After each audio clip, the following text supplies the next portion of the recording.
Alguien sigue mis pasos. El testimonio proviene de Lucio Hernández, un hombre de 34 años originario de Hidalgo, de semblante cansado, piel quebrada como si la noche misma lo hubiera sorbido, y unos ojos que evitan cualquier reflejo.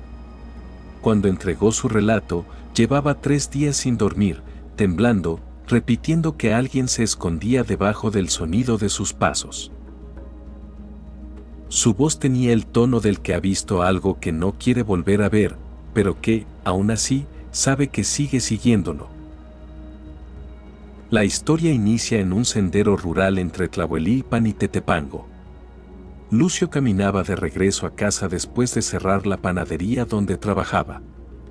Era medianoche. No había luna y los postes eléctricos estaban muertos desde hacía semanas. El silencio en ese tramo era tan profundo que, según él, podía escuchar su propia sangre recorriéndole la mandíbula.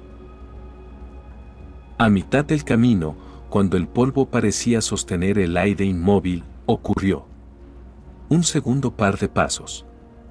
No detrás. No delante. Sino exactamente bajo los suyos, como si alguien pisara el mismo suelo, con la misma cadencia, pero desde una capa más profunda de la realidad. Lucio se detuvo. Los pasos también se detuvieron. Respiró. Los pasos respiraron. La primera reacción fue lógica, miedo, confusión. Pero lo inexplicable vino después. Cuando intentó reanudar el paso, escuchó por debajo de ambos talones un roce suave, como uñas pequeñas arañando tierra comprimida. Y entonces, el susurro. No fue un sonido que viajara por el aire. Fue algo que entró directo en su oído derecho, sin distancia, sin vibración. Un murmullo tan suave que parecía deslizarse por dentro del hueso. Permíteme acercarme más. Lucio cayó de rodillas. Juró que la voz no solo había hablado, sino que había entrado. Algo húmedo, tibio, delgado como un hilo respirante, se enroscó detrás de su tímpano como si buscara acomodarse en un hueco que no debería existir. Desde esa noche, Lucio dejó de caminar solo. Pero incluso acompañado, los pasos seguían imitando los suyos. Alguien, o algo, pisaba bajo él, escondido entre el eco de su propio movimiento. Esperando. Con el paso de los días, Lucio desarrolló una obsesión enfermiza por sus propios pasos. Caminaba midiendo distancias, alternando ritmos, pisando fuerte, pisando suave, arrastrando los pies, corriendo de repente, pero no importaba, la cosa siempre se adaptaba, imitando el sonido de su pisada con una precisión antinatural.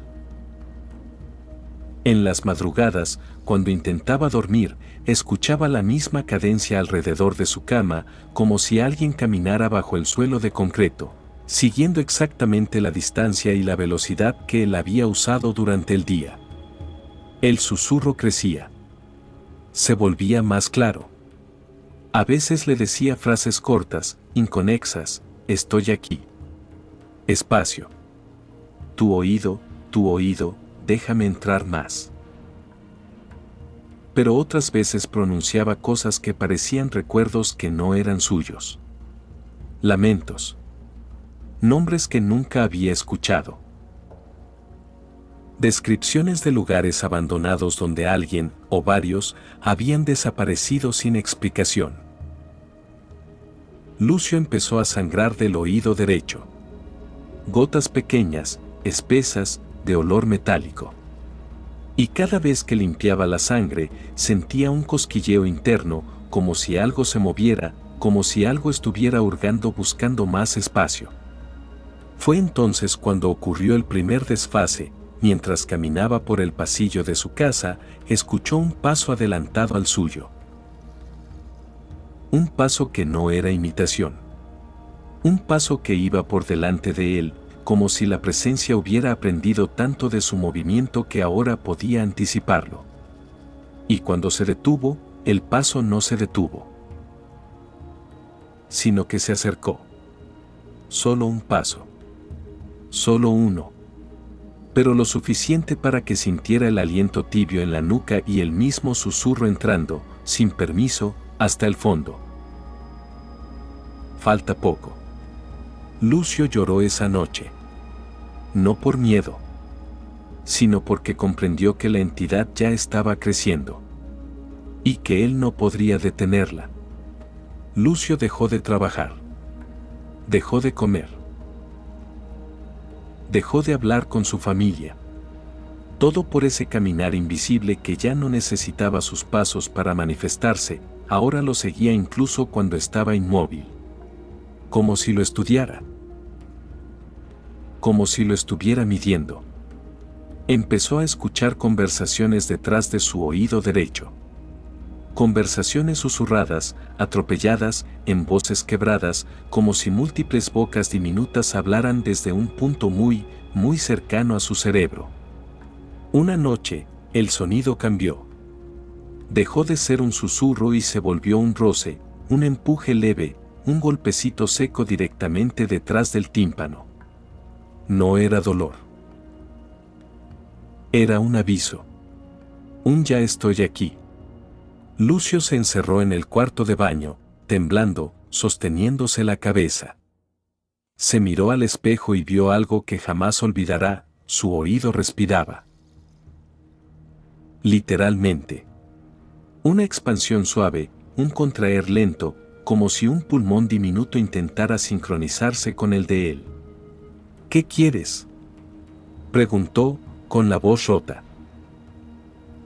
Y la criatura respondió, con su propio timbre, pero envuelto en un sonido húmedo: seguir tus pasos, desde dentro.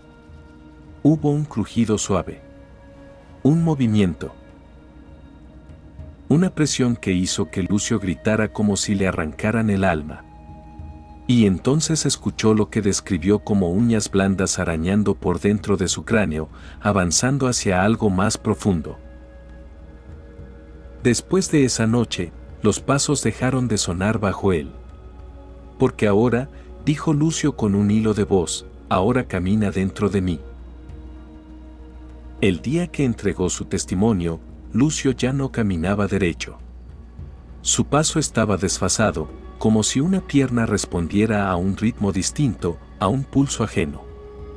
Cuando se levantaba de la silla, se oía un segundo paso, no en el suelo, sino en su propio cuerpo, un golpe sordo que venía desde la caja torácica, como si algo dentro diera el siguiente paso por él. Mientras hablaba conmigo, se quedó quieto de pronto. Miró hacia abajo. Sonrió con terror, una sonrisa rota, ajena, empujada desde adentro. Y dijo: acaba de adelantarse. Creo que quiere salir. Su oreja emitió un chasquido leve, como un cascarón agrietándose. Y entonces el susurro, ese susurro que ya no era humano, se proyectó al aire como si buscara otro receptor o un nuevo oído donde anclarse. Ya es tu turno. Lucio cayó al suelo, convulsionando. Cuando por fin dejó de moverse, su oído derecho quedó inmóvil, frío, sin rastro de respiración. El incrustador había terminado con él. Y yo sentí un aliento tenue detrás de mi propio oído al transcribir su historia. Quizá tú también lo sentiste mientras la escuchabas. Ese roce suave. Ese paso que no era tuyo. Ese susurro pequeño que parecía querer decir algo. O entrar. No voltees. No te rasques el oído. No te revises el paso. Ya te encontró. Entre tus pasos y el silencio hay un espacio donde algo respira. Y cuando respira, te reclama. Y cuando te reclama, aprende tu nombre. Escucha, pero no demasiado. Porque hay susurros que entran y cosas que nunca vuelven a salir. Suscríbete al canal Chamán, donde cada sombra tiene voz. Y cada voz busca un oído nuevo.